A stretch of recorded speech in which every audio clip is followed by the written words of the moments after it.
parce qu'il y a eu d'abord une conquête coloniale qui a duré 80 ans, qui a été effroyable, avec des massacres de très grande ampleur en Algérie que les Français découvrent seulement maintenant.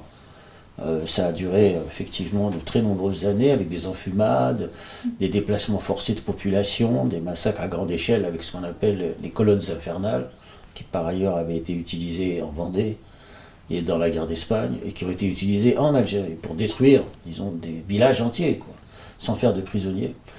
Donc c'est des souvenirs très forts dans la société algérienne, il ne faut pas les sous-estimer. Je veux dire, on n'oublie pas facilement, disons, cette conquête coloniale qui a été très importante.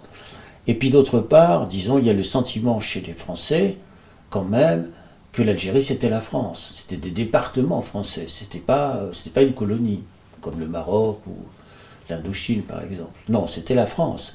C'est-à-dire, il y avait, vous savez, le kiosque à musique, la mairie, l'église, les allées de platane, enfin bon, c'est la France. Des départements, c'est un morceau de France.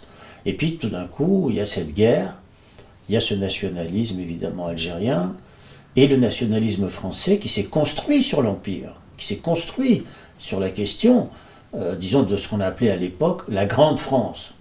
Vous savez, l'Algérie, c'est 5 fois la France. Hein, c'est colossal. C'est les frontières de la France, jusqu'en 62, c'était le Maroc, la Mauritanie, le Mali, le Niger, la Tunisie, la Libye, la Tunisie. C'est ça la frontière de la France, avec les douaniers.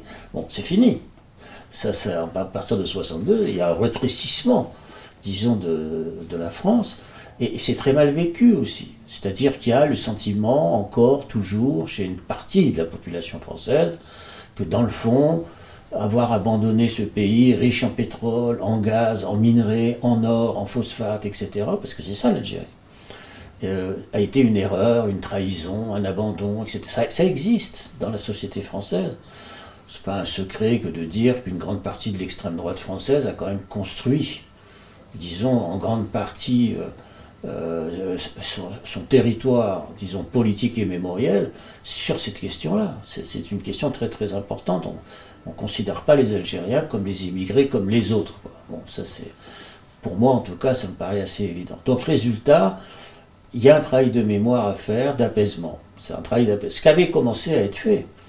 Lorsque j'ai remis mon rapport au président de la République en 2021, il y a une série de gestes qui ont été faits, mémoriels, de reconnaissance par la France de l'assassinat de dirigeants algériens par l'armée française, notamment Maurice Oudin, Ali Boumengel, Arbi Ben Midi, celui, disons, des travailleurs algériens à Paris, le 17 octobre 61, l'ouverture plus grande des archives,